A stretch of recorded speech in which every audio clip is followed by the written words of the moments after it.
Малые и средние предприниматели Ингушетии получат поддержку со стороны руководства республики и корпорации МСП. Соответствующее соглашение стороны подписали сегодня в Москве.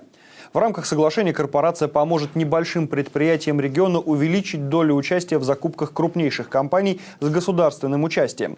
Также стороны договорились о взаимодействии по вопросам повышения доступности кредитов и продвижения финансовых услуг корпорации. Сотрудничество будет осуществляться в виде обмена информацией, проведения встреч, тематических семинаров, круглых столов и совещаний, а также создания рабочих групп для решения отдельных вопросов. Наше соглашение действительно носит предметный характер. В развитии его будет разработана трехлетняя программа и пошаговая процедура на 2016 год. Будет создана рабочая группа, которая будет этим всем заниматься. Вот, у нас есть соответствующие наши коллеги, которые будут этот процесс координировать.